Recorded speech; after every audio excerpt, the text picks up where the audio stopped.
You may hear it. Down goes Frazier.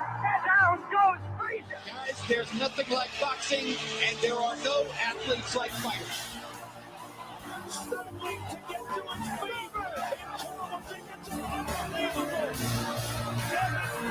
Takes another right. Burns in deep trouble again. Burns is down. Burns is down. You know, you dream of fights like this, but the big celebrating.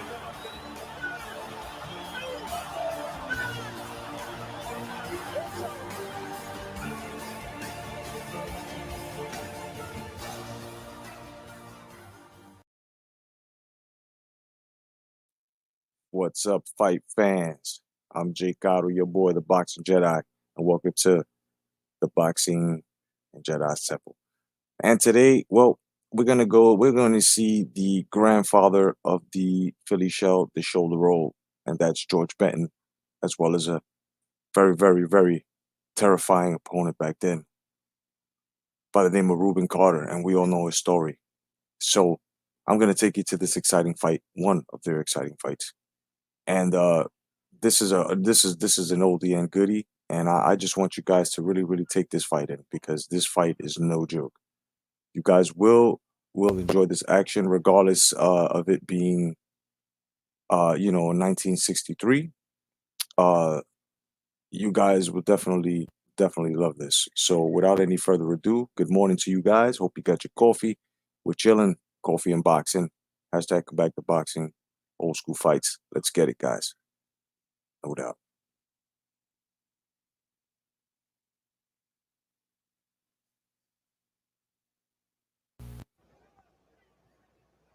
Welcome to the fight of the week. I'm Don Dunphy, your ringside commentator. Hard-punching middleweights are featured in the main event tonight as George Benton of Philadelphia meets Rubin Hurricane Carter of Paterson, New Jersey, over the 10-round distance. The 30-year-old Benton, a well-traveled figure of the Fistic Trails, is making his first appearance in Madison Square Garden. George Benton, Two among the middleweight contenders, he's won his last 9 fights. grandfather of the shoulder roll, baby. Lost 7, fought 1 draw, and knocked out 27. He has never been stopped. The 26-year-old Carter, who is ranked for 8 in the 160-pound class, hopes his bout will lead to a title shot. The Paterson belter has KO'd 11 of the 15 men he has beaten, while losing 3. Last time out, he was stopped down cuts by Jose Gonzalez in the 6th round, while leading on points, the only time he has failed to finish. Carter stands 5 feet 8, while Benton is 5'10". At the Boxing Commission weigh-in today, Carter was 158, with Benton 158 3/4. In just a moment, we'll bring you the 10-round middleweight bout between Rubin Hurricane Carter and George Benton. No doubt. Now here's Johnny Addy. What's up, guys? Good morning. Bringing you George Benton versus Rubin Hurricane Carter. 15 rounds. Louis Rodriguez and Amo Griffith. Ladies and gentlemen, here's the undefeated heavyweight contender from Louisville, Kentucky, the Prophet Cassius Clay. Remember, this was 63. The middleweight champion of the world. Good morning to all my real boxing heads out there. Ladies and gentlemen, here are the ring officials assigned by the New York State Athletic Commission. The judges, Johnny Tran, Leo Blainbaum. The timekeeper, Freddie Abatello. Counting for the knockdowns, George Walsh. Referee for the main event, Arthur Mercanti. 10 rounds. Philadelphia, Pennsylvania, wearing white trunks. He weighs 158 3/4. George Benton. His opponent, Paterson, New Jersey, black trunks. He weighs 158. Rubin Hurricane Carter. Main event, 10 rounds. Good evening, Rubin and George. You both know the rules of the New York State Athletic Commission. Let's briefly review them. In the event of a knockdown, you must take an 8 count. 3 knockdowns in 1 round will automatically end the contest. Break when I tell you to break. Is this understood? Shake hands now. No doubt. Of course, we got the first boxing head here. My man, Unrivaled Boxing Talking News. Good morning, Mark, my brother. Good morning to you, my good brother. No doubt. The world's record holder meets American champion Jim Beatty for the first time. Round 1. Scoring here in New York on a rounds basis with a supplementary point. Says if the rounds come out even. Hurricane Carter, the black trunks, George Benton making his first appearance on the Saturday Night Fights TV in the white. Yeah, man, it's a beautiful fight. These guys met twice, and both of them were barn burners. You see so much technique too. And Rubin Carter, man, he would have been great, man, except for whatever happened to him. But what he left behind was a good body of work. Inability to get opponents sometimes.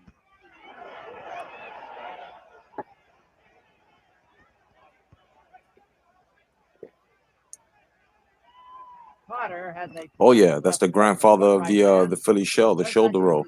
George Benton, brother, no doubt. That was Carter with that left hook. Many fans have come up from Philadelphia to watch Benton, and a host of them have come from Paterson, New Jersey to watch Carter. Oh yeah, definitely, brother.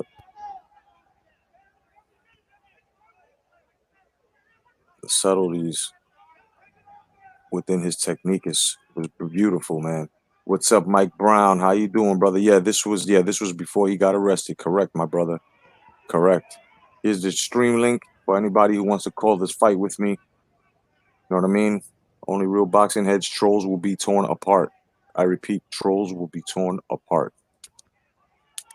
Mike Brown, what's going on, my brother? Good morning to you, my good brother. God bless you. No doubt. Real boxing heads up in this house. That Carter has muscles he hasn't even rippled yet.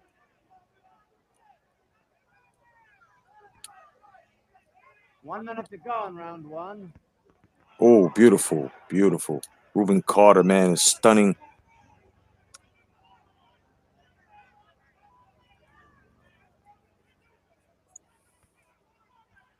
Nice. Ooh. Ooh. Body head. Using that motherfucking punch variation. That is beautiful. The subtleties, man. Little subtleties.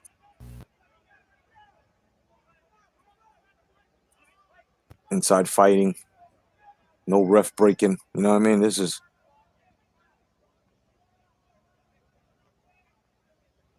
Nice check hook there. Oh, nice response there. 10 seconds to go in round one.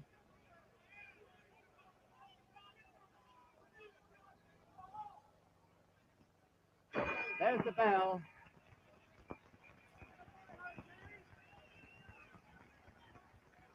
That was only round one. We're going to get two right now. This was a middleweight fight. Round two at Madison Square Garden, a scheduled 10-rounder. MSG, baby. Feet, the white trunks.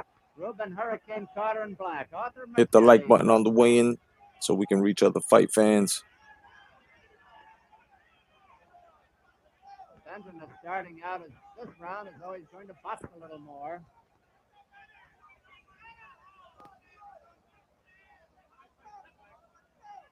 These guys haven't even begun to get warm yet. Still feel out rounds. Oh, beautiful. Wow. These guys are artists. Look at this. Look at the exchanges. Oh, that's all you hear. Pop, pop, pop, pop, pop. These guys chose their targets and attacked it. Yep, the small feints. Yep, before Rubin engages. Exactly. And this is exactly why Benton is just on on the defensive, but yet his counters also connect as well. What's going on, Mark? What's going on, baby? Yo, what's up, Jay, man? How's it going? Brother, chilling, brother. You know me, brother. Just displaying the art, brother. This is beautiful. Benton and Carter, man. That's a mad one to be putting up. I like that though. That's nice. That's nice. Most people don't even know about these guys fighting each other that much. Hey, man, you know how we do, brother. It's all about education, you know. Shit. Yeah. And I'm still watching this fight too because there were certain things that I missed in this fight. You know, so I'm watching it now and I can't believe the counter punching in this fight. The counter punching is beautiful in this fight, man. Benton would like to get a shot like Benton, you're gonna see so much counter punching But you're also gonna see a lot of the double jab coming in from Carter to get inside and the right to the body. He loved Yeah. that. Yep. And I'm glad you called that too, because we just saw a display in the first round on how Carter would double up using the same punch. You know what I mean? Like if he was hitting you with his left, he would, throw a hook to the body and then hook to the head with the There, same right left. there. He just did the Exactly. jab and then the left. Oh, Yep. go on. Exactly. Oh, look at the shoulder roll. Look at that. Beautifully displayed. You saw that? Yep. Beautifully displayed. Chin tucked correctly, shoulder, covering the other side of the chin as well as the temple when you're leaning. Mm-hmm. Beautiful, man. That's the grandfather of the fucking shoulder roll right there, man. Yeah. Oh my. Oh, the way he shoveled down on that right as well, man. Oh, Yeah. you can't really get better than going back and watching the old school stuff, man. Yeah. Yeah, man. Like I actually was thinking about Carter when I woke up earlier, and I was like, do you know what? I'll watch Carter versus Griffith, and Yeah. then I go on YouTube, and then you've Carter Benton, and I'm like, you know what? I'll watch Carter Benton. Oh man. There's the bell ending round 2. George Benton was born in I was half right. I was half right. Mate, doesn't matter either way. Great fights. Bro, that would have been a freak of nature had I threw on Benson Griffith, man. You would have been like, holy No, Carter shit. Griffith, Carter Griffith. Yeah, my Carter. bad. Yeah, Carter Griffith. You would have been like, holy shit. You fucking you read my Yeah. mind. It would have been like the ghost of Christmas past, present, and future all coming at once, man. That would have fucked me up. You would have been like, Jay, I don't give a fuck who you are. You know goddamn well you got bugs in motherfuckers' houses. That's some shit right there, man. Oh, It's crazy what Rubin Carter's life in so many ways is just mad messed up, man. It's so mad messed up. We've all seen the movies, we've all heard the songs. Like some of the most famous shit is written about this man. Yeah. And he had a promising career, man. The man was fucking he was brutal, man. A lot of guys were scared of his ass too, except for Benton, because Benton knew how to fight. He was in there with Benton, he was in there with Giardello, he was in there with fucking Emil Griffith. This dude was a really good fighter. Man, he was one of those, and he was taken away from us because of a woman. A woman's fault. Man. And it always happens to boxer. It always happens to boxer. On a dark night in New Jersey at a Lafayette bar, man. Man. Fucking terrible, bro. And then we got George Benton, who went on to become a great trainer for those the likes of Evander Holyfield. Oh yeah. Give me one sec. I need to mute. Sure, brother. What's up, PD? What's going on? Salute, my brother. Heath Farley, salute to you. Lucas Werner, no doubt. Salute to you. It's not Poop TV, it's old school boxing, brother. 1963. Everything's not in HD. Good morning to you, brothers. Yes, here we're watching a very, very legendary fight. We got George Benton going up against Rubin Hurricane Carter. Did someone really complain about a black and white fight? Yeah. Yeah, Lucas Werner. He goes, "What is this?" Oh, you don't know shit about boxing, bro.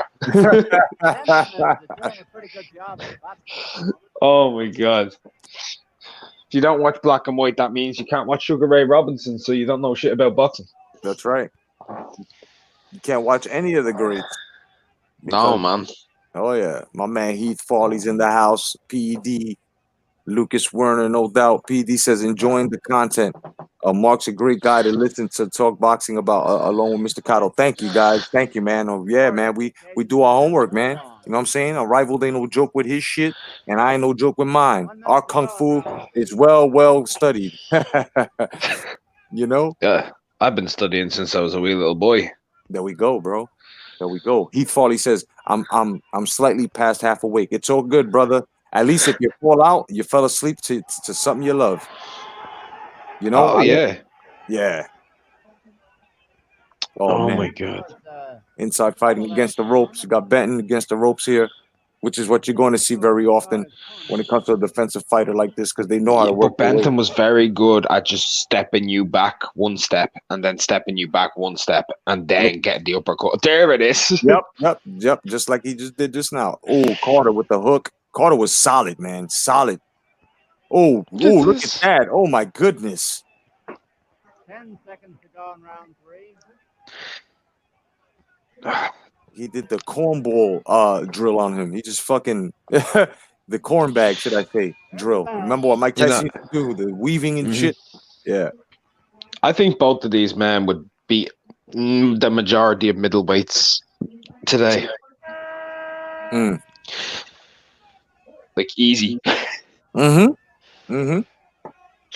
Like I got asked a fantasy fight a few weeks ago. Who do I think would win between Carter and Charlo? And I nearly pissed myself. I think Carter would kill him. Yep, and that wouldn't be a premature statement either, because we all knew the pedigree of Carter. You know what I mean? You beat Emil Griffith, mate. Enough said. Enough said. Well, Emil Griffith's a 6-time lineal champion. 3-time welter, 2-time middleweight, 1-time 154-pounder. That's exactly why. That's exactly why I said enough said. You beat a man with that type of caliber, man. Your hands are golden. You have been blessed with the Midas touch. You know. Oh yeah.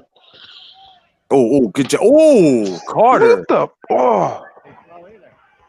And Carter was quick too, bro. He had to snap like a motherfucker behind those punches, man. Boy.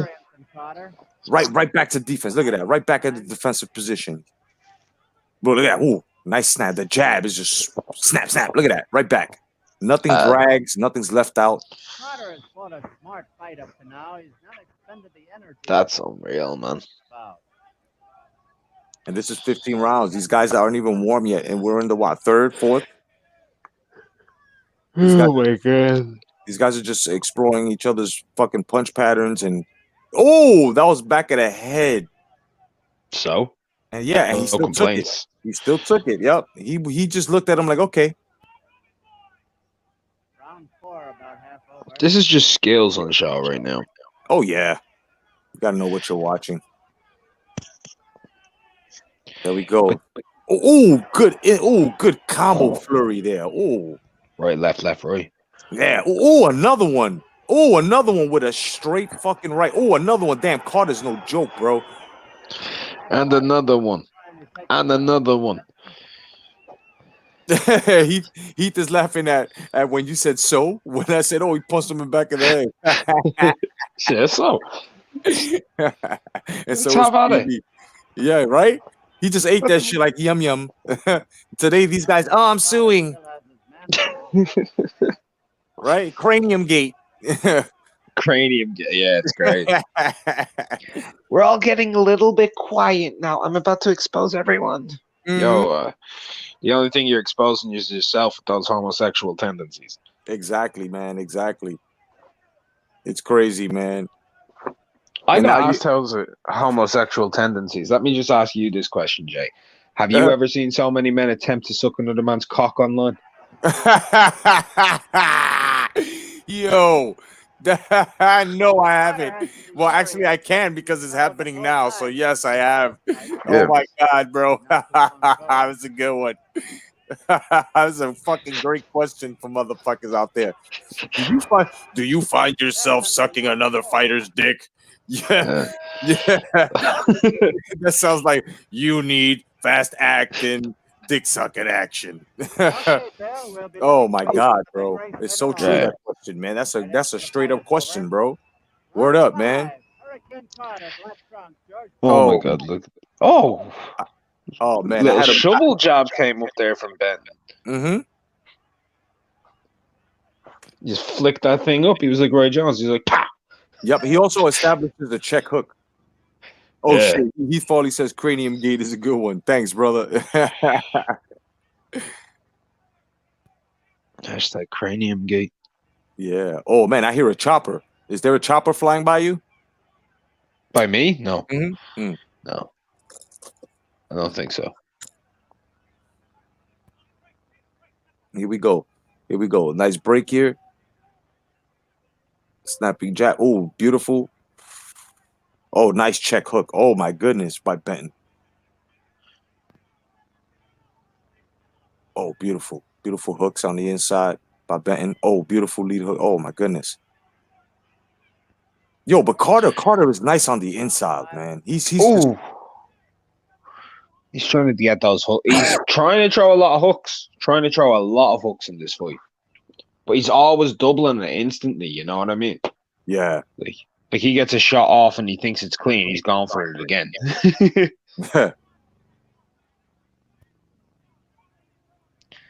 Today's old school boxing live stream by hashtag Come Back to Boxing has been brought to you by Crunch and Munch, as well as Body Armor Super Drink. That's right. Fight the coronavirus. Just stay your ass home, wash your ass, not only your hands. Yeah, what's up with that? People saying, "Oh yeah, just wash your hands." Nah, mate, wash your arse, wash your dick, wash yourself. Go and have a shower. Go have a shower. Bathe, motherfuckers. Oh shit. Yo, motherfuckers, we got Ajax, we got bleach, we got and if you want that nice shine to the skin, motherfuckers better use some Pledge. Because yo, it is crazy, son, out here, man. I don't believe the hype, you know what I mean? But at the same time, it's okay to be safe. You know what I mean? That's why I got you guys. If you're staying home and you're quarantined, we got you, brother. I'm in between on it. Between on it, Cotto. Exactly. So like it's kind of like I don't think it's as dangerous as they're making it out to be, but I also know that it's not actually like they're making it out to be the Spanish flu. Some of the members in media, right? Some of them, exactly, and the others are taking it to the point of view where it's literally just a cold. Yeah, and I don't think that's the case either. It's in between. Yeah, and then what's funny is got these motherfuckers buying toilet paper like if that's the fucking antibiotic for it and shit. Like, dude, yeah, bro. I legit bought stock in Dettol today. I actually bought stock in Dettol 2 weeks ago because I predicted this. Dettol, for those who don't know, they have sanitizer wipes, they have disinfectant wipes, they have disinfectant soap sprays, etc. I bought into the largest company in Europe for that shit. Yeah. Man, I'm up $23 per share. You know what I mean? Shit. Hell yeah. Right now is a good time to invest in toilet paper. And get yourself some Kitten Soft. Yep, and hand sanitizer. Anything that has to do with washing your ass, invest in it if you're into that stuff. Now we're into round 6 of this beautiful championship fight. Apologies to George Benton and Rubin Carter for talking about washing your ass. But yeah, you know what I mean? But, you know, I'm more than sure George, Rubin Carter understands. George Benton is past. But I'm more than sure he understands what's going on, and he's staying his ass home. Isn't Rubin Carter passed as well? No, it was George Benton. Rubin Carter's still alive, I think. If I thought Rubin Carter passed away in Canada. Yeah, like can somebody do the research really fast within the comment section, fight fans, and let us know. I'll check. All right. I think he's alive. I think I saw an interview of him. April 20th, 2014, age 76. He passed away. Okay, there we go. So they both. So yeah. So I'm more than sure they both understand. You know what I mean? You know, they'd probably be telling people the same thing. Wash your ass. Yeah, wash your ass. Wash your ass, son. You'll be all right. You know. So now we're looking at 2 legends giving it their all. You know, and especially what me, you, and Haplo Type Zero was speaking upon yesterday, where, you know, when people come up with this, oh, it's different eras, and you know the sport is different, and so is the competitiveness, and I'm more than sure you're gonna agree when I say this, but and most of the people in the fight fans, and the fight fans are gonna agree, but you see how these guys are giving it their all. Why can't these guys do that? You know what I mean? In order to make themselves exceptional, to the sport. Now I'll say for the most part that's true. There are some fighters who do give their all. Fighters like I'll be honest, a throwback fighter to me is truthfully Nonito Donaire. Oh yeah, he is a throwback fighter. Oh yeah. But there's very few who do that. You know what I mean? Very few. If you get more than one, you're lucky. Yep, they do battle, but they don't war. You know what I mean? No. And these guys right here, they fought twice. These guys warred. You know what I mean? Now. They were from a time where if you were to be something in boxing, you had to fight. You had to beat. The people wouldn't accept anything less. Nowadays, they're like, oh, well, my guy, he out-jabbed this guy better for for 9 rounds, and he only got clipped in the 10th. So he's A side. You know that? Fuck. That is the most asinine shit coming from these motherfuckers. And you know what else is crazy on Rival? When they start talking that shit where, like they do with Wilder. Oh, he knocked him down twice. Yeah, but what about the other motherfucking 10 rounds where he was getting touched up? Doesn't that count for something? Well, still, at the end of the day, that's still the same thing again. Well, my guy out jabbed him for 10 rounds, so he won the fight. Motherfucker, you got jabbed twice. That's true. It is true. But yeah, I get you, man. Like, I don't even know, man. There's fans are stupid. There's a lot of stupid fans out there. There's a lot of people out there who don't really love the sport. They just love one guy and pretend they love the sport. A lot of these guys are newbies. They just got their golden star.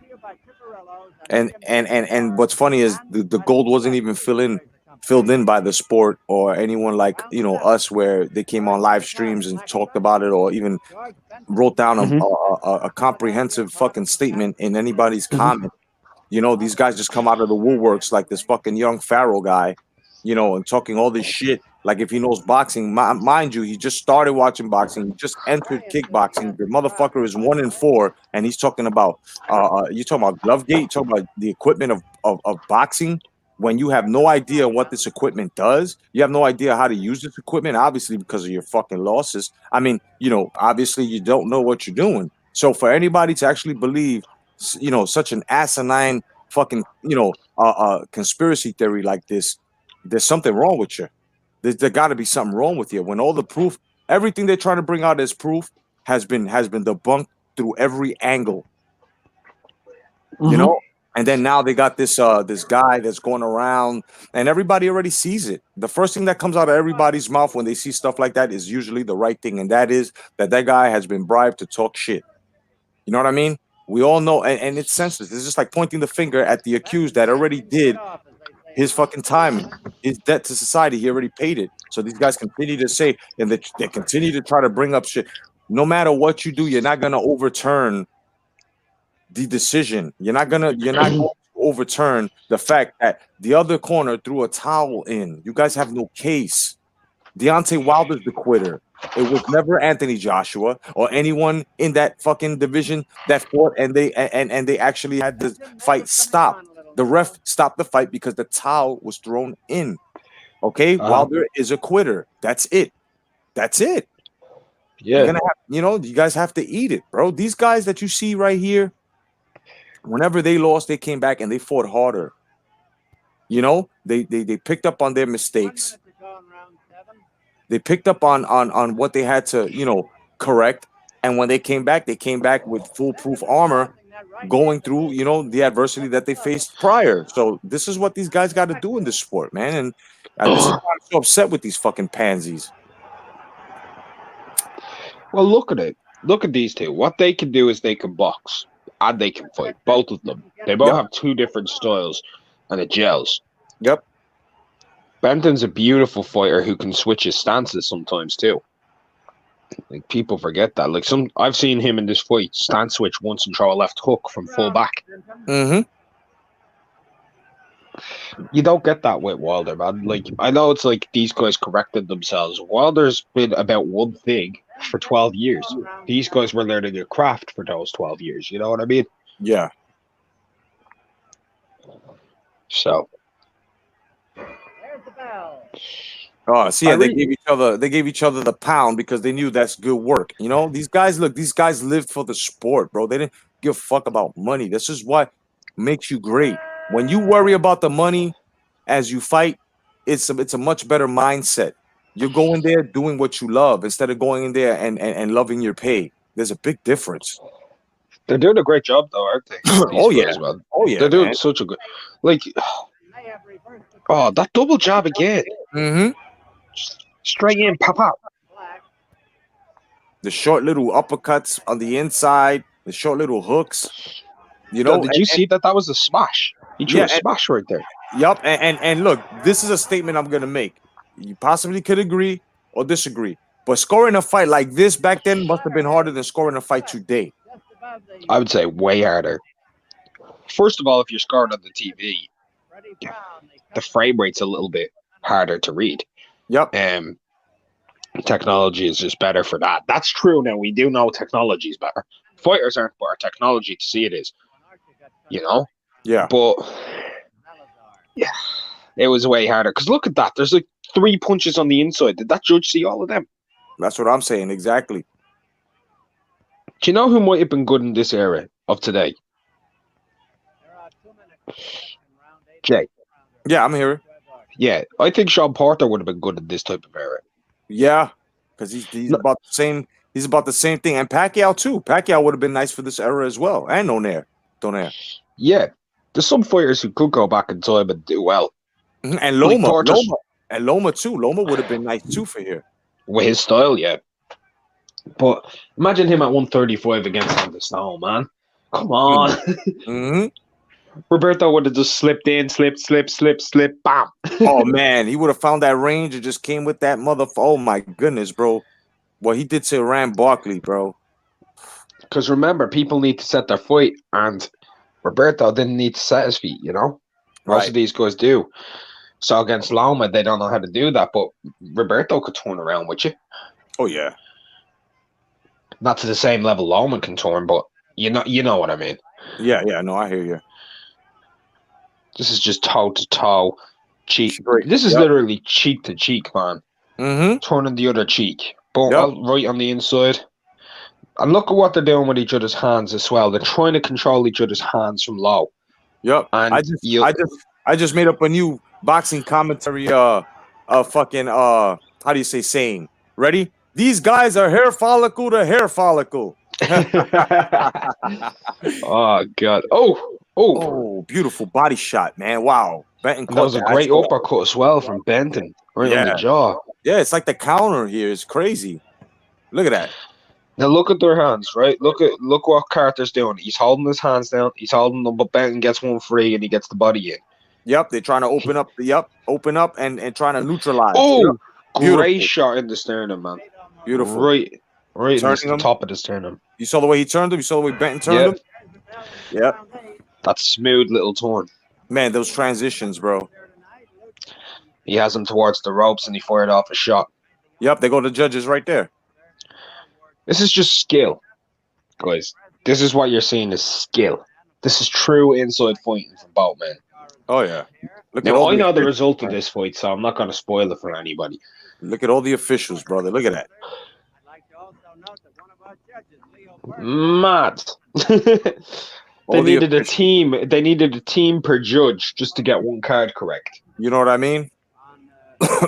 What they should do is add. What we have 3 judges, right? They should add on one more, and cover all 4 corners of the ring, so that way they can see the action completely. You know what I mean?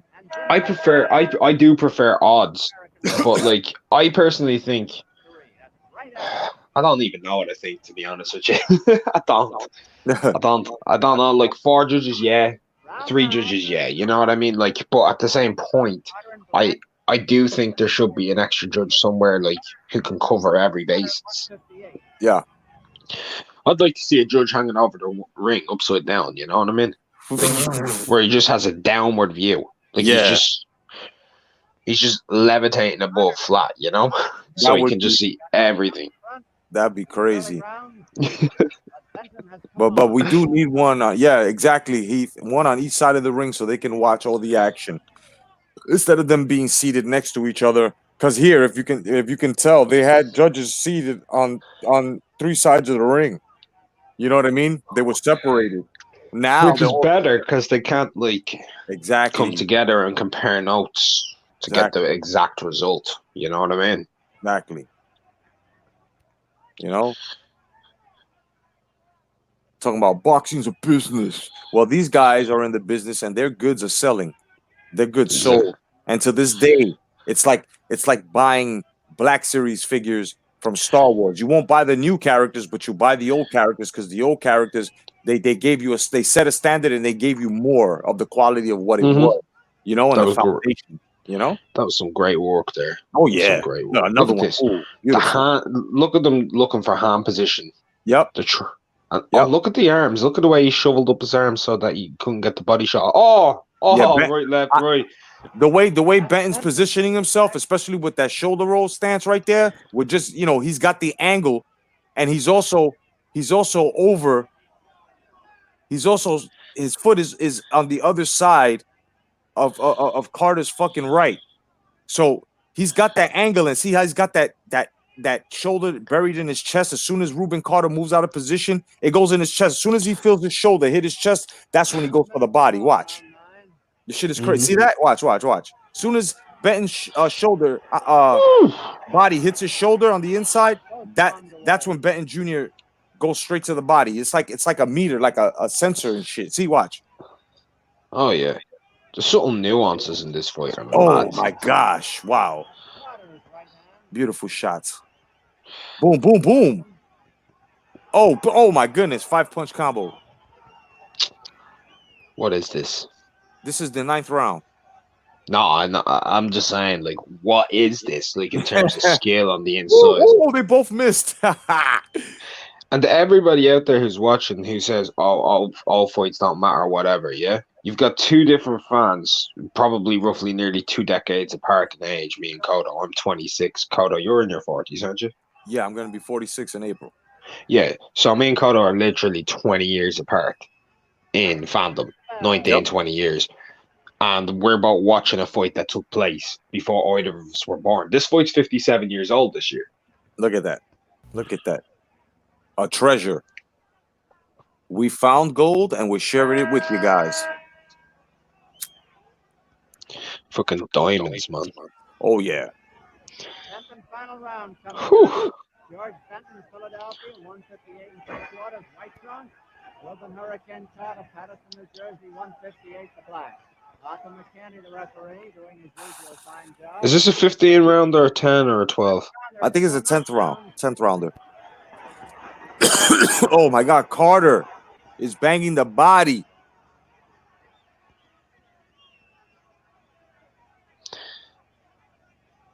And back then, number one rule was you go downstairs, then you go upstairs. This is exactly why you see a lot of inside fighting in this era. Mm-hmm. Oh, yeah. Beautiful work, though. Like, oh man. For me, ooh. I've been scoring this. I have Benton up 2. But I'm looking at all the little subtle things that he's doing, controlling on the inside, you know? Yep. And the little feints and shit that was pointed out by Mike Brown. But I can see volume on Carter's side from earlier rounds, you know what I mean? Just edging it to him. But this is... It's a masterpiece. Look, it's a little shovel right there from fucking Carter as well. Holy crap. Gorgeous. Gorgeous fighting. Left on the inside there. And the judges didn't see that because he turned them. Yep. Oh.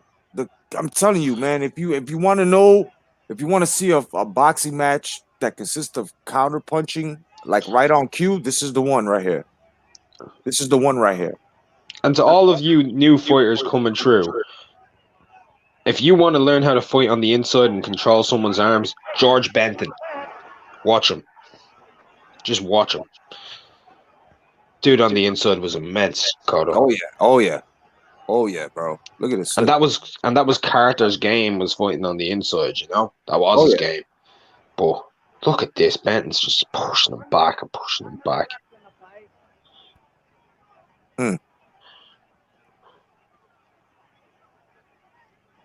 Oh, beautiful. Beautiful. Oh my goodness. And what's funny is you see these guys become Pez dispensers behind every punch that they receive, and they're still walking forward. Oh yeah. You see, that's because they had heart. Yeah. They had a purpose. Back in these days, if you were a state champion, it meant some shit because you had to beat someone to do it. You weren't fighting against some guy who was 14 and 36. You were fighting against dudes who were 29 and 2. Yep. And they had already fought against 6 champions and 2 Hall of Famers. Talk about hard work. Talk about hard work. Benton was just in trouble just a couple of moments ago.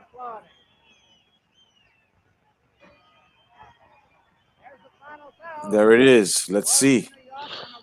We know what the that. outcome is, but let's see. It was a brilliant fight. This was a very brilliant fight. Rubin Carter is fucking steel. It Rubin is Carter. tragic what happened to Carter. Yeah, man. You know. And some people out there are like, oh, he did it. No, he didn't. Shut up. He You know, wrongly did. He was wrongly convicted. well, yeah, that's one and two. You know, I also got to understand, man, when it comes to things like a woman and stuff like that, especially when you give your time and your energy and shit, Mm-hmm. and especially when you're in a pro sports like that, where the whole sport consists of your whole total focus, your mental. You know what I mean? Mm-hmm. Shit Tell him, like that, Carter. yeah, shit like that can fuck you up. Shit like that can throw you off. Like, just like this, what happened to him? He came home, and all of a sudden, his wife, he saw a dude, fucking his wife and shit. So what did he do? Beat the shit out of him. I mean, he could have. That's temporary insanity, but at the same time, what the fuck would you do? You know what I mean? I mean, what you come home to your home, you got some bitch, you call your wife, she don't have to do anything, no work, no nothing. The bitch is in your home. She's supposed to be waiting for you, and you come home to your home and the bed that you bought, everything, and this bitch is fucking riding the next nigga's dick. What would you do? You try to kill this motherfucker. He's lucky that he didn't kill him. I'd You know kill what I them mean? both. Exactly. I mean, in today's world, man, motherfuckers get shot up and shit, but like I said, exactly, Heath, is human nature, man. People lose their minds and shit like Come that. on, Carter. That's not even today's world. Stanley Ketchel got shot for that shit. Look at that. Look at that. You know what I mean? Look at that. I didn't even know that. Look at that. Look at that. Thank Over you. here, you learn little tidbits all the time, guys. No doubt. No doubt, man. You know what's Trout funny? knows his shit. You know what's funny? Haplo type.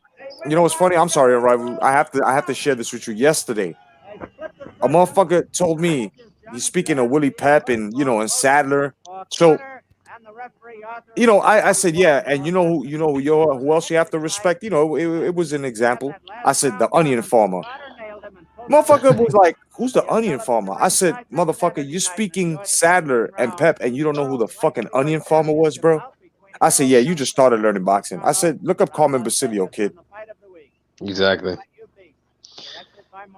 The onion farmer, man. Yo, Carter, I like that, man. Man, and it was a point that you brought up. What was it, like 2 streams ago? And you brought that up 2 streams ago, and you came out and you said, a lot of these guys really, really aren't about history. They just like to get on and talk the talk because they read a couple of paragraphs, and then they think that they know more than you. But then we don't mean to test them. These are just honest questions that expose guys that don't really know what they're talking about at certain points. You know what I mean? And I love calling into nicknames of fighters, man. that's what I'm saying. And I got to give you kudos, because if it wasn't for Piece of Regular Militant, man, if you're out there, brother, if it wasn't for him, he had uploaded a video where you totally wiped your ass with this fucking shit talking casual, and you were asking him questions, and he didn't know. I think it was the Sean Porter question. You asked him, Oh yeah. bro, look at your screen if you can see me, bro. I'm sorry, bro. I gotta give it to you, bro. That was a brilliant ass wiping, bro.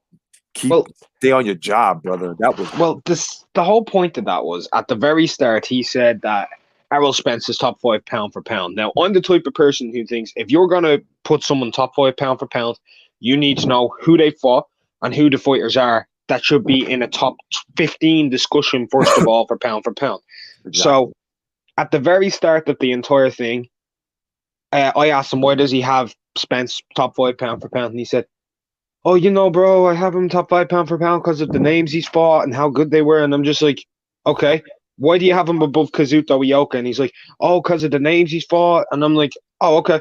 So who's Kazuto Ioka fought? And he said, I don't know, bro. I don't know who he is. And I'm just like, that's it over. That's it over right there. Because as soon as you're talking a 4-weight world champion who's been unified in the division, he's in that discussion for pound. Bro, do you have that on your channel? Yeah, it's called Is Errol Spence top 10 pound for pound? I'm gonna roll another motherfucking Mary Jane, and I'm gonna sit back and watch that before because I'm gonna redecorate the front of my house and shit, put mulch down and bricks and shit, steps and stuff. I'll do that shit in under 2 hours. That's not a problem. But bro, I have to see this. I have to see this again, bro. And I tell you right now, that was execute. That was the excellence of execution. That video, bro. Guys, go check that shit out, man. I'm telling you now. Because he said he said Spence beat Kell Brook, and I'm like, okay, But who did Kell Brook beat for the world title? And he's like, some European dude. And I'm like, do you want to box rec it? And that's when you've lost. When I ask you to go box rec, I'm allowing you to use box rec in the debate. You've lost. Exactly, and you know, I just want to say as well that a lot of guys. I started in the Made Pack era as to uploading videos. Yeah. That's what made me want to do this, as well as watching other guys, because there was so much fabrication, so many lies, and I was just like, and then disrespecting greats, and so I got on here and I was destroying a lot. That's basically what this channel was built for, just protecting the greats or whatever. So I was one of the first guys out here during the Made Pack era that actually mentioned George Benton, because they didn't know where Floyd Mayweather's Philly shell was a prototype from, And I even told them, compare Floyd Mayweather's Philly shell to George Benton. That shit was made in Taiwan. Okay, George Benton is the originator. You know what I mean? Even Adrian Broner's shit was made in fucking somewhere in Kathmandu. Can I say something on the Philly shell? Sure, bro. Kid Gavilan used to use it quite a lot. Charlie Borley used to use it quite a lot, even before Benton. And even before them, young Peter Jackson, way back in the 1890s and early 1900s, he used the shoulder roll. So, I mean, that thing goes back over 100 years. And people are like, it's the Mayweather defense. Well, when Peter Jackson was the world colored heavyweight champion, he was using it. So, that's the Jackson defense, man. Yeah. And what's fucked up here, Unrivaled, is at that time, when I was exposing motherfuckers with just George Benton, because a lot of motherfuckers' answers was, who the fuck is that? I said, man, you just started watching boxing. I was like, how the fuck are you going on people's fucking knowing they know what they're talking about? You're gonna come out here just because you did not even a third of research, of your research, and now all of a sudden you're the man. You know what you're talking about. I was just like, and I thought it would be easy for me to clean the sport out of these casuals, right? Nah, it's not. It's not. You know why? Because they're so stupid. Well, that too. That's secondary. But what first is they will always, the research, as long as it's there, they will always do a third of the research and fill in the rest with insufficient facts, bro. And they're not even facts. Let me rephrase that. Insufficient fucking false how do you say, false accusations and false history, and I mean, these guys are fucking crazy, bro. Yo, let me kill an argument real quick, right? Yeah, there's an argument out there that people use on Floyd, right? And you know the Flomo argument, the CompuBox numbers, right? Let's go with the CompuBox. I'm about to rip this to shreds. They're like when Floyd has taken less punches than anybody else in history. First of all, CompuBox didn't even come out until the late 80s, early 90s, right? So there you go. Your argument's gone. When you say he took less punishment than Ray Robinson, how the fuck do you know? You haven't seen all of Ray Robinson's fights, and there's no CompuBox numbers for him because it didn't exist. So it's wrong. It's automatically wrong because you can't prove it. So you're coming with something from a fighter who was in an era where that could be shown, and a fighter from an era where it couldn't be shown. So you don't know the numbers. You don't even have the numbers on Ray Leonard for that shit because they didn't exist. So wrong. Dead. Over. And these guys think that works, but it doesn't. You just talk about actual things that happened. Like you look at Floyd, his three biggest names on his resume: Oscar De La Hoya, Manny Pacquiao, and Canelo. Right? They're the three biggest names on his resume. You look at Ray Robinson, not Ray Robinson, Ray Leonard, right? Duran, Hearns, and Hagler. There you go. Over. Now, adding on to that, if we want to kill the CompuBox argument as well, when there was a credible argument that Floyd lost technically to Castillo. Exactly. Castillo. Why wasn't the CompuBox numbers from Castillo viable then? Especially because CompuBox was around then. Exactly. Why weren't they shown for that fight? They No, didn't. no. They were shown. They were shown, but for like a split second, then they took it down. You see, Mhm. the same thing. The same thing as Zab Judah not being the first guy to knock Floyd down. As a matter of fact, when Floyd hurt his hand, he took a knee. You see Mhm. that? A lot of Yep. guys don't know this. You see how they hide stuff? Look, let's just put it this way. Like, I'm gonna say this right now. Even if Floyd had the losses on his resume, maybe he should have, like with Castillo. He's still a exceptionally talented fighter. He is. Taking nothing away from him. Exactly. Now, I rate fighters from all era. I've done a top 100 list, and I'm going to be publishing it eventually. You know, Right. when I pluck up the balls to actually put it up, because you get criticized heavily on top 100 lists because people are like, oh, why don't you have the Duran in the top 10? And I'm there with guys from the 1900 era with like 300 fights. You know what I mean? Yeah, they don't Um, understand that. so it's kind of like when I've got guys like Tony Canzoneri, Abe Patel, Johnny Dundee lurking around, Mickey Walker, Philadelphia, Jack O'Brien, Maxi Rosenblum, all looking around in the top 30 area. And you'd think that Maxi Rosenblum had over 150 fights against top 10 rated opponents. Like, it gets to a stage where it's hard to compare these guys to them. So, And you know what's the truth? That feels like a Mhm. fucking katana blade just cutting you. It's what you're stating is all fact, bro. Oh yeah, but look, hundreds of thousands to millions of people have taken to the ring in professional boxing throughout the last century and a half, right? If look at Floyd, if when my list comes out and I have him, let's say I'm not going to say the number, but I have him somewhere in between the 40s and 60 ranges of all time, right? If he comes in there, congratulations, bro. That is high esteem. The names you're going in there with, that's kudos. People will complain. People will complain. Like, if you're mentioned in the same breath as guys like, I don't know, who's somewhere similar ranking, Evander Holyfield. If you're mentioned in the same breath as a guy like that, then you've done well. You've done well. You know? Like, if you ask people who the top 10 fighters are of the last, since 1970, Floyd may appear in most people's top 10s. Exactly. And the only fighter ever in history, okay, that should have that had the right to push his ethic and his worth on people was the unwanted champion at the time, Marvelous Marvin Hagler. You know Mm-hmm. what I mean? You know, he was the only guy that just stood there and waited to be accepted by us fucking scumbag fight fans back then. And he was supposed to be appreciated and accepted. And he not once did he ever say like the rest of these fucking pansies of today, oh, I did this, I did that. You gotta accept me. No, no, no, no, no, no. He waited for that. And look, as time flew, his legend grew, and he's possibly the greatest middleweight ever. He's up there. He's in the discussion. He's a top 10. Like, you've guys like Monzon, also Ray Robinson at middleweight. Fuck Yep. me, his resume, man. Yep, and it also has to do with like guys like Monzon and Hagler. These guys had 5 to 6 year undefeated title fucking reigns, bro. Mm-hmm. And in their era, that's fucking superhuman, bro.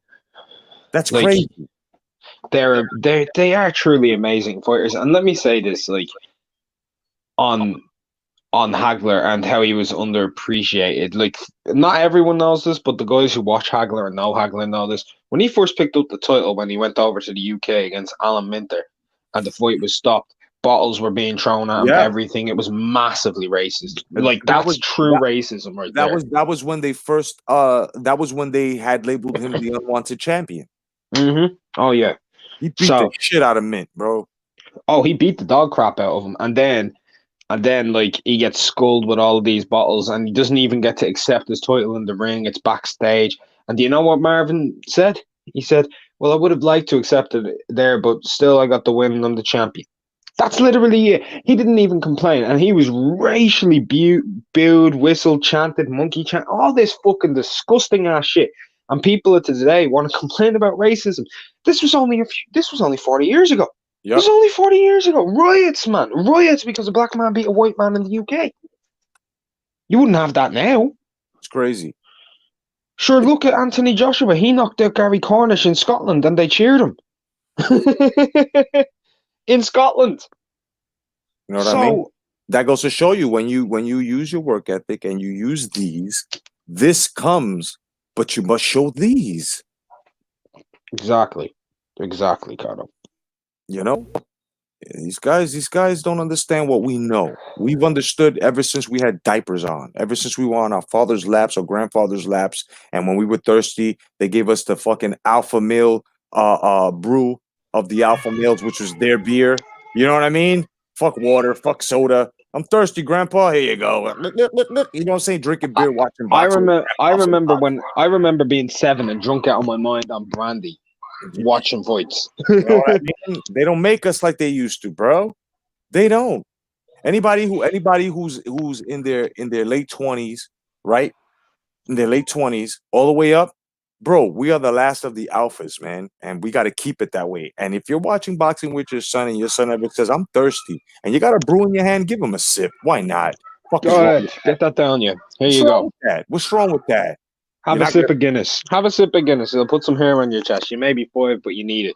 You know what I mean? What the fuck is wrong with that? You know, of course, you know, your corrective parenting sets in if you see that this motherfucker is sneaking in beers and shit, you know, and stuff like that, of course. But I'm just saying, you know, when you're watching fights and you're bonding, it's only okay when I allow it. Yeah, it's tradition. Look, there are a lot of fathers, and these are facts now. There are a lot of fathers in baseball games, football games that bring their sons and shit that are like 10, 11, and they give them a sip of their fucking beer. Those are facts. Those are facts. Yeah. If you ever go, look around. Keep looking at a father and a son that you see. If you see the father with a beer in his hand and the son has a little ass soda, guarantee you that soda runs out. This motherfucker's gonna give him some beer. He's got to be topped up a little bit, bud. Yeah, cheaper. It's cheaper to go to get the new soda. You'll have a little quarter cup. Yeah. He'll be fucked, and he won't be thirsty afterwards because he'll be fucking drunk out of his head. He'll be hungry like a motherfucker. Yo. You know every pitch, yo. Every swing, yo. That shit would be exciting. That's like asking a motherfucker, "You ever seen baseball on weed?" Like, you know what I'm saying? Some shit. Everything's exciting. But you know, we're not strolling suggesting it, but you know, it's just an example on how we grew up and why, you know, we are the men we are today and why we understand and see shit normally the way it was set. You know, not manipulated and turned upside down and shit. We see things the way they are. You know, like yesterday we had a live stream, the My Corona live stream. I should be bringing it back again. But you know, my friend Stephanie, because we got into, you know, Stephanie. We got into we got into, you know, we was getting into a topic about pedophilia and she's strong into her religion or whatever, and we was gonna talk about it and she caught offense to it or whatever and she left. Now, you know, we understood, but it's something that must be talked about. My reason why I bring that up, the example in boxing, a lot of you guys don't like the truth about your fighters of today, right? But when we start talking about these guys that we have been watching from the past that set foundation, you guys, all of a sudden, it's like we're like Rosetta Stone to you motherfuckers. You know, you need a sit down course. You know, you need pronunciations of words. Nothing hard. The only time that the greats should be brought up, and I agree to this, is when you guys start picking at them and start comparing them to these fucking featherweight motherfuckers in stature compared to these greats. Can't do that. That's why Deontay Wilder is not liked by real fight fans like myself, and we look at him like he's fucking fake. You know why? Because nobody is supposed, even Floyd Mayweather, because of what he said with Ali, and then he contradicted himself. No. Yeah, right. And now you got Deontay Wilder saying he is our Evander Holyfield. And look what happened. No performance whatsoever. Not even a third of their performance has he put in that ring. You know what I'm saying? Now it's been proven that when you look at his resume, they were all stand-ins. No, they were all setups, Rock. They set him up in front of you. Look, listen. Ali versus Wilder, right? We know Wilder's defense is the Staverns, the Brazils, the Hapas, the Spielkas, the Areolas, etc. Kodo, yeah? Mm-hmm. So Ali, when he was a kid, he beat Liston, right? And then he beat him again in his first defense. Then he beat Patterson, Chevalo, Cooper. Brian London, Mildenberger, Cleveland Williams, Terrell, and Zara Foley. Then he was out for 3 years, comes back, wins the NABF title, beating Oscar Bonavena, you know? Makes defenses of that against Jimmy Ellis, Buster Mathis, Mac Foster, Chevalo again, Quarry, Patterson again, Bob Foster, Bugner, right? Loses it to Ken Norton, regains it against Norton. Comes back, fights against George Foreman, you know? Stops Foreman in one of the biggest upsets of the century, you know? Then defends against Wepner, Loyal, Bugner, Frazier, Koopman, Jimmy Young, who was an amazing fighter, by the way, Jimmy Young, Richard Dunn, Kenny Norton, Alfredo Evangelista, and Shavers. I'm sorry, bro, but when you look at that, and let me say something. If Ali wasn't known as the biggest puncher ever, was he? Was he, Kodo? He wasn't known as the biggest puncher ever. No. Let me call out some knockouts on Ali's resume in comparison to Wilder's, right? Mm-hmm. He stopped Koopman. He stopped Frazier. He stopped Ron Loyal. He stopped Wepner. He stopped Foreman. You know? Yeah. He stopped Jimmy Ellis. He stopped Quarry, Bonavena, Cleveland Williams. He stopped Liston twice. Patterson. He stopped Foster. No, he decisioned Foster. Wait, no. Did he? Yeah, no, he knocked out Bob Foster. Oh, he knocked Foster out. Bob Foster. Yeah, and he stopped Patterson again. Right? Look at that and compare that to Spielke, De Harpe, Areola. Who's a better puncher? Ali. He stopped greats. ATG greats. Some of the greatest fighters who've ever walked. He stopped George Foreman and Liston. And both those guys, at their specific time, were the most feared men on the planet. And the only other guy who'd ever rivaled them in terms of fear was Iron Mike. And that's it. That is literally it. And you know what pisses me off about George Foreman, man? You know, and I respect the man, but George, look, and I said it on videos and lives before, I'm gonna say it again. Do not ever say that any of these guys hit harder than you. The moment you said that Deontay Wilder hit harder than you, we looked at you like you fucking sellout. Stop looking for a fucking broadcast job. You know what I mean? Because that's the only reason why you said it. Are you kidding me? Him hit harder than you? You must be out your fucking mind, George. I seen an interview with what was his name? It was some journeyman. Right. Some journeyman from back then. Can't think of his name. And he was asked where would Wilder stand in punching power back in the 70s. And he said, maybe a Brian London. And they said, why? And he's like, you can have all the power in the world with your right hand, but if you're only throwing it once every 20 rounds, you're going to get knocked the fuck out. So back in our day, you wouldn't have been able to show that power because they would have chinned you first. And you can see that guy is weak. You can see that his legs will betray him when he gets hit by someone who wants to put it on him. He said, let me ask you this question. When Eric Molina punched him in the face and had him chinned, what would have happened if that was Ron Loyal? Oh man, Ron Loyal would have ate that's what the journeyman said. And he said, and Ron Loyal's a massive puncher, but he wasn't regarded the number one puncher back then. Now imagine that's Shavers who had to hit him. Imagine that's George who had to hit him. He'd have been gone. He said, imagine Ken Norton getting into the inside pocket with him and displaying his arms and pulling them left and right. Like, that's what he was talking about. He's like, they were different. Even imagine Chevalo unleashing a combination. That punch would bounce off Chevalo's head and hit him back in his own head and knock him the fuck out.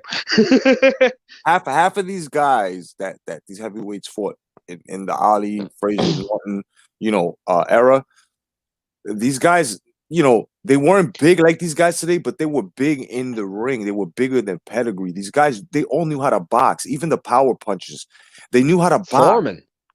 Foreman knew how to box. He knew how to utilize a jab. He knew how to fight you on the outside. You also cross-arm defense as well.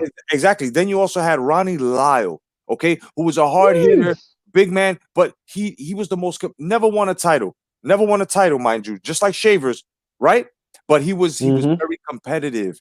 Out of the three, which was the highest competitors ever, out of the three was Norton in that era. It was Norton, Shavers, and then you had fuck, who was he? Fuck, I just said him. Lyle. And Lyle. So Shavers and Lyle didn't win any, but Norton had WBC. Am I correct? Norton beat Ali for it, yeah. Right. So it goes to show you that even the cab, you could, most of these guys today that don't know shit about boxing call those guys, any of those guys on the resume, which were Actually, no. Norton never won the world title, did he? He beat Ali for the NABF. There we go. But yeah, but it was an NABF. I mean, it's not a regular, but it's a title. It was the national title. It was the national title, which had respect on its name back then. Yeah, because he fought Shavers. He was defending against Shavers, that the NABF, right? Mm-hmm. Okay. When he fought Shavers, he got knocked the fuck out. Oh boy. That wasn't for a belt. But he had a title though. He had an NABF. He ended up getting the NABF in 73. Right. Before losing, he beat Ali for it in 73. Then he defended against Ali and lost it. In 74, he fought against Foreman for the undisputed title, and he got stopped. Okay. You know. So what I'm saying is that even if you consider these guys cab drivers, right? Even in today's fucking standards, right? In their standards, right? Even if you call these guys cab drivers, these guys were too competitive for what's going on today. This is why I always go back to people can't say, okay? People can't say. And this goes for anything. It could go for school, it could go for work, anything. If a sport was created and on the way it is being innovated and it's gotten to a point where, okay, this is how it's supposed to look, meaning from the mid 70s all the way up. From all the way up since the millennia, it was supposed to pick up and be the same way. Because football's the same way. Baseball's the same way. Very competitive, right? That's why their fans stay and they grow. Why is boxing losing? Because when we see these guys not wanting a punch, and at us old fight fans that we see open shots and these guys aren't taking it, you can't blame us for saying, motherfuckers, it's a setup fight. You can't, because we're used to action personification in that ring. We're used to fist flying. We're used to defense. We're used to battle of attrition. You know, we're used to fighters going through it in that ring. It's supposed to tell a story. And these guys, we see a story, and the story is, I'm not taking damage, but you got to pay me. The fuck out of here. That's crazy. Koda's dropping gems right now. I can tell you're pissed by it as well. You can tell you're upset by it. Bro, it hurts. It hurts. It hurts as a fight fan. Since the Maypac era. This is why I respect Floyd Mayweather out of the ring as a father, right? But in the ring now, when these fucking faggots used to come to me and everybody else, and even if I knew you at the time, Unrivaled, I would be caping for you too and defending you, because I'd be like, how the fuck you getting on us when we know what we're talking about? It's like a motherfucker that has no taste buds, and you tell them, taste this, what's it taste like? And we know what it tastes like because we have taste buds. And this motherfucker saying it tastes like cinnamon. And we're like, motherfucker, you're way off. It's cherry. Like, you know what I mean? This is what these guys are trying to do. Exactly. You know what I mean? You know what I mean? This is exactly cinnamon, motherfucker. It's cherry. It's fucking cherry. Like, what are you tasting? As to, what are you watching, bro? Wow. You know what? You know what? What are you watching? You're telling me this is boxing, and we're telling you this is boxing entertainment. Now, boxing is supposed to entertain you, but you don't have the entertainment before the boxing itself. You stupid son of a bitch! Like, you know what I mean? And I'm still dying from that. I'm sorry. I'm still dying. I mean, you know, these are the great hashtags come back to boxing analogies and shit. I mean, I got to put it for in simple. Yo, you give a dude some Dr. Pepper, and he says, "Yo, that Mountain Dew was good." Motherfucker, it was Dr. Pepper. Like, you know what I'm saying? Fuck is wrong with you, bro? Mountain Dew is lemony, nigga. Dr. Pepper's cholery. Like, if that's such a cherry word. as well. Cherry. Yeah, that's why I use Dr. Pepper. Cherry. Yeah, like, what the fuck is wrong with these guys? Yeah. But we know what's going on, and it consists of a lot of, you know, just fan bias. That's what it's all, you know, and caped in ignorance, you know, because of course there is no racism, and these guys, the whatever the fuck you want to call them, these guys, the learning disability community, these guys are just ignorant. And they're just Walmart aisle kickers. You know what I mean? Mhm. Oh, Deontay Wilder didn't win. And we as parents, their fathers, we have to be like, shut the fuck up. Let's go. You can't have it. You Look, can't afford it. You know why? listen, Because you haven't been showing me that you're great. You haven't been showing the sport. You've been fucking great. So you cannot have anything, you know what I mean? Until you know what the fuck you've done. Go look, ahead. I'm sorry. I've been going in on this stuff with Wilder and Fury, right? Right. If Wilder goes in and knocks his ass the fuck out, am I going to sit there and complain and say, oh, whatever? No. Do you know what I'm going to do? I'm going to say fair play to Wilder. He went in there, he avenged his defeat, and he's on a path to greatness. Now go and get undisputed. Otherwise, I don't want to hear. Go get if you avenge a defeat like that, the real fans will respect you. The real fans will. I'll always respect any man who can overcome his loss, because that's hard to do. That's very hard to do. Joe Louis did it. Like, that's what started his greatness when he avenged the defeat to Schmelly. Like, look at Joshua. The direct fight after the Ruiz, humbling is what I call it. Andy Ruiz humbled Joshua more, because I felt Joshua, he goes off the humble track a lot, right? Yeah. He talks about being humble, etc., but he's on Instagram, like, with all of his buddies, giving them hugs and kisses and all that shit, and like playing all to all the baby mamas out in the world, and like, look at my abs, all that crap. And you know what? He's like, yo, I can just walk around at 250, come into the ring and take your head off. And he got humbled. He had to go back to basics, go back to boxing. He literally hashtag come back to boxing. He had to go on the back foot. You know, he had to. He needed to circle. He needed to trim 18 pounds. He needed to put muscle on his legs, take muscle off the top, move around, pop out the jab, and he did it with zero excuses. Yeah. And I respect that. If Wilder goes back to what I call basics, which is the Wilder basics, he has a chance. And what I mean by the Wilder basics is, fuck trying to jab to Fury's body, fuck trying to jab him to the head, fuck trying to box with that dude. He's better than you, way better at boxing than you. You lose in a boxing match every time with that guy. Windmill. Give him Hagler Hearns. He's Hagler, your Hearns. Maybe this time you can knock him out. Just swing for the fences. If you gas in 2 rounds and get knocked the fuck out, fuck it. I'll even say, yo, he went for it. He fucking gave everything. He tried because he knew he couldn't box. He knew he couldn't. People will be like he was stupid. Even if people say that, the real fans will know that's your only hope. Windmill your ass off and try and kill that dude. That's all you can do. And I'll respect it.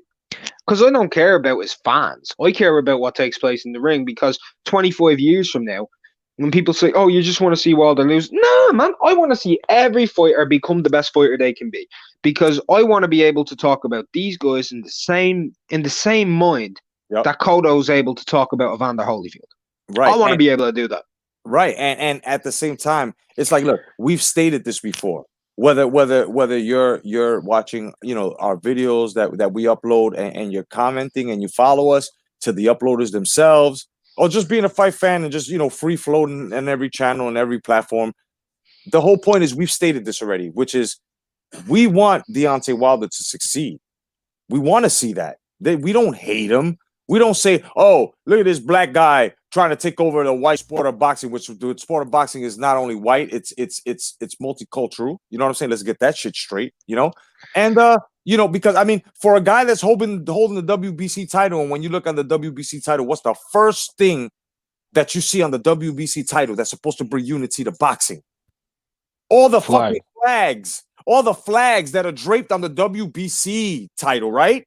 It's supposed to stand for that, but then you got these fucking idiots and Wilder going, oh, it's a black title. Get the fuck out of here, bro. On unicycles, bro. You guys don't even deserve a whole bike. Like, you know what I mean? I don't understand why they don't understand. This is what we want for him. It would be good and it would be healthy for him to win the next match, but it's not going to happen, because it is already brought to the forefront that Deontay Wilder cannot fucking box. He can fight, but he can't box.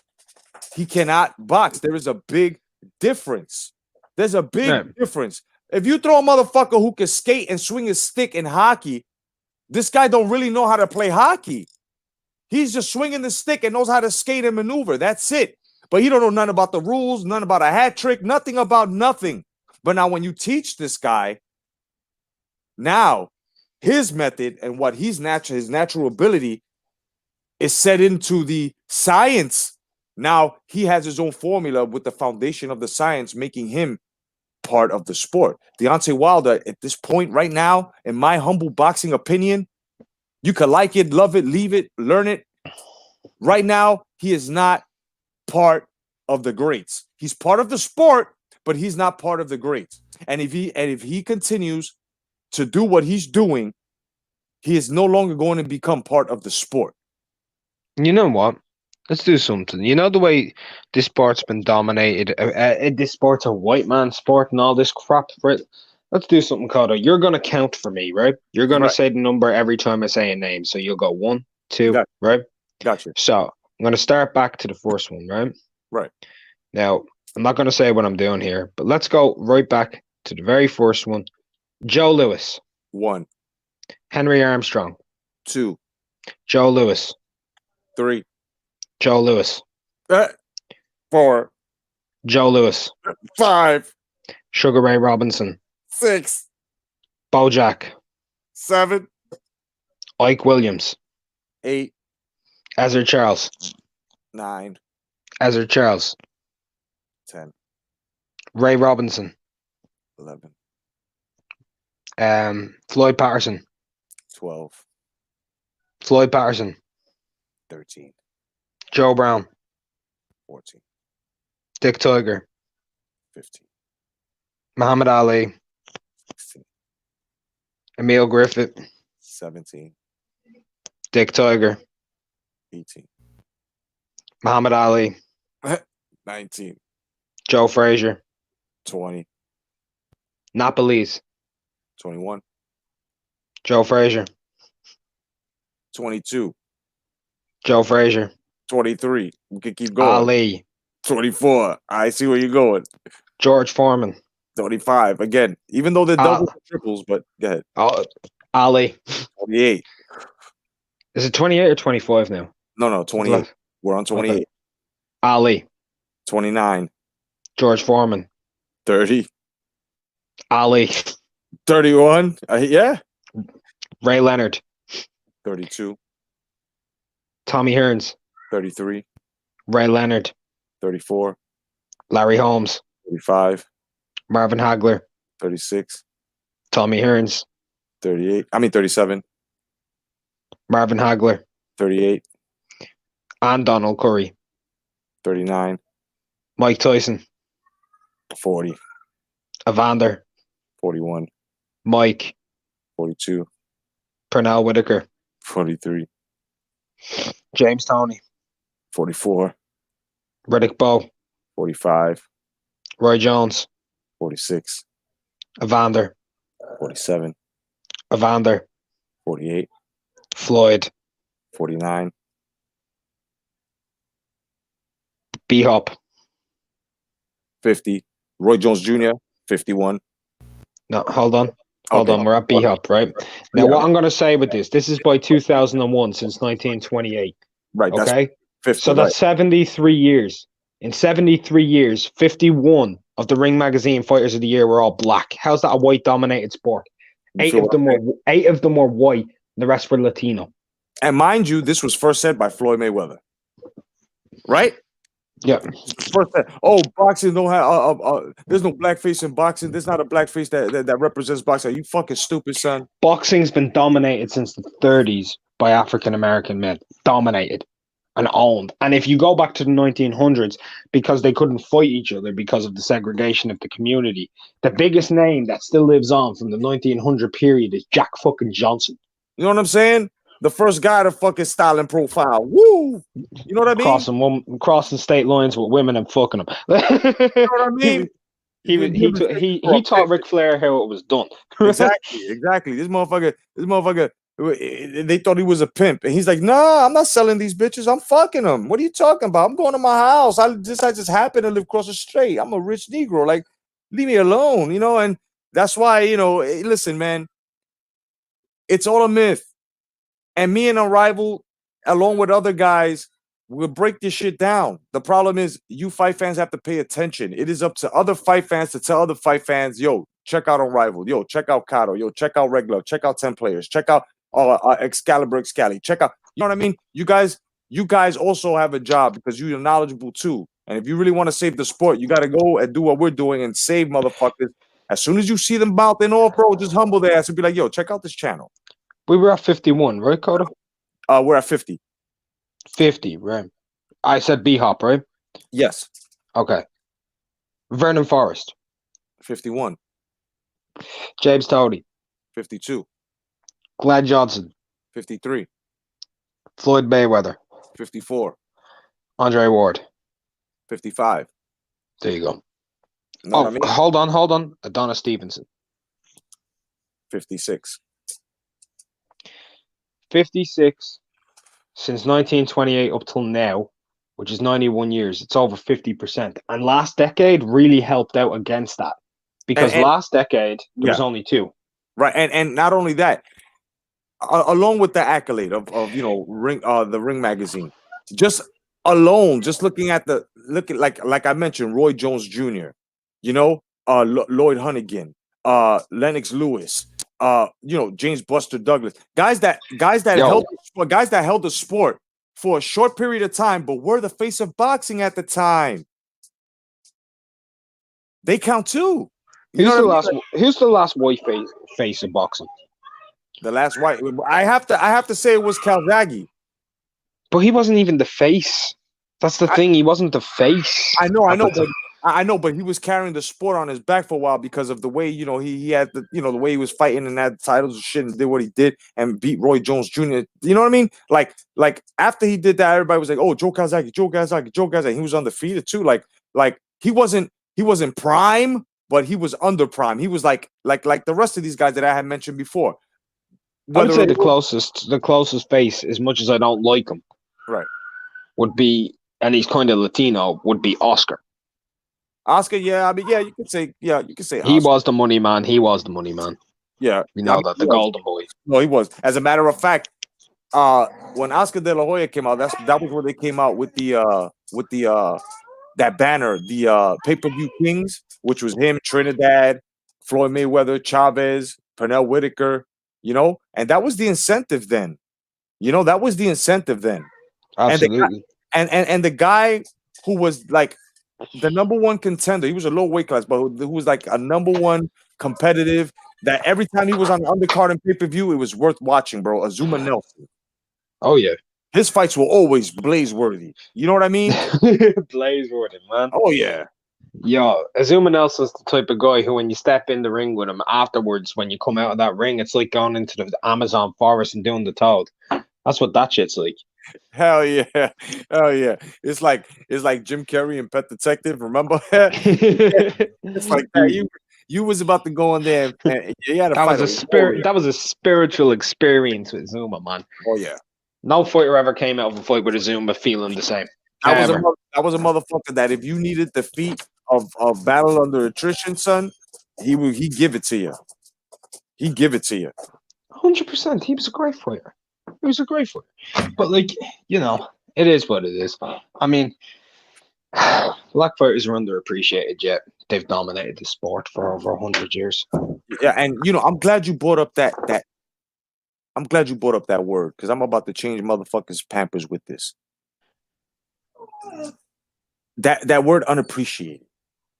Mm-hmm. Do you guys know in the learning disability community, do you guys know that every time you knock Fury down, you're showing an unappreciation for the feat of Deontay Wilder actually having a top 10 former champion on his resume twice, drawing with him and losing to him. Like that is going to count in the future if Wilder still is, competitive and becomes a champion. Like you guys, the unappreciation. You think that what you're doing is appreciating him? No, because I'm more than sure he's sitting back saying, even Wilder would probably tell you, I don't want to get this title over my fans being upset, and then they go and they try to switch the decision. Because and then the sport of boxing is then dead. Because if a guy can go in there and literally beat the shit out you, and you to the point that your corner is stopping it, and you can't be called a champion because of that, then there should be no more boxing. Because then what happens the next fight when the next man gets stopped at a championship fight? They're gonna do the same thing, overturn it because the fans didn't like it. This is why you guys with this glove gate and shit like that, you guys no longer wear pants. You guys got fucking skirts. And whoever fucking believes in that and you don't like what I'm saying, you can come see the Boxing Jedi, dog. You could come see Unrivaled. You could come see 10 players. You could come see. We have our channels, bro. If you want us to link up and form like Voltron, nigga, form blazing swords, spinning laser blades, we will fuck you up. You understand? The thing is, you don't understand is that we're sick and tired of this. And we're patient because we're men. We're patient because we understand the sport way before you started walking, breathing, eating, digesting, fucking had your sight. Trust me. And a lot of you fighters out there too, we've been watching the game possibly as long as your fucking trainers have been or your cutmen have been there. Believe that. Believe that. Our fucking fandom to the sport of boxing has more longevity and more prestige behind your fucking career in boxing. Believe that shit. And you know what, motherfuckers? You owe us. So whether you like it or not, whether we call you insubordinate at your job, just imagine if you had a regular Joe job like we do and you had to punch in and follow rules. You guys will be fired the first fucking half hour you start working. You are very insubordinate at your fucking job, fighters, and you fucking managers and you promoters out there, all with these schemes. You guys are fucking nothing but pieces of shit. You live off of us. All of you guys are fucking snails. You know what I mean? And not only do you need to catch up in speed, but you're bottom feeders. And most of y'all need to get rid of your fucking yes men entourage because they're not fucking helping you at all. At fucking all. At all. You want to add anything to this, Unrivaled, before we close out? Yeah, I'll say one thing. I always say this: greatness defines itself. It doesn't need to be pushed or propagated. It's as simple as that. Because at the end of the day, 50, 60 years from now, if you were good enough, you'll be on some people's YouTube pages and they'll be watching you saying, yo, remember when fighters used to be that way? That's right. Remember when the sport used to be great? You have the chance to do that and have those memories for people. It's as simple as that. And to the fans who want to push against that, stop killing our sport. Because at the end of the day, it's done a lot for you. Because it's what makes that's what you're making your money off by spreading shit. You're spreading shit by ripping it apart. Build it up, make more money. That's right, baby. That's right. And you know, Unrivaled, man, my brother, dropping the fucking diamonds, bro. Thank you so much. You know what I mean? I only try to fuck with the best on the panel. I will be back at 6 p.m. to bring you. And since you, Mr. Heath Farley, have requested this fight, I am at your dispense. And we will see Sanchez versus Nelson at 6 p.m. Okay, guys? So I'll be back. 6 p.m. is in how many hours? Because people might be in the UK, Kodo. I have no idea. I have 11:47 p.m. here. Okay, so that's AM, should I say AM? Right, so, yeah, so 6 hours and 13 minutes from now, boys. There we go, from the UK, no doubt. I'm so glad that you're here. I'm gonna leave the 10 link. p.m. 10 That's p.m. right. UK. 10 p.m. UK. I'm gonna leave the link. So whoever wants to call the fight with me, if Unrival's on there, of course he's gonna be on the panel. You can join us, man. And it's gonna be an action-packed fight. And I just may throw in a bonus. It depends if you guys show up or not. You know what I mean? Otherwise than that, man. Signing off for Unrivaled Boxing Talking News. Myself, Jay Cotto, the Boxing Jedi. God bless each and every one of y'all. And remember, it's not your corona. It's my corona. Just fucking with you. I gotta let that out. Be safe. Quarantine yourself. Stay away from motherfuckers. Initiate the hello from a distance if you have to, if you're that scared. Otherwise than that, wash your ass completely. Fuck your hands only. God bless. See you at 6 p.m. No doubt Unrivaled. Peace. Peace, guys.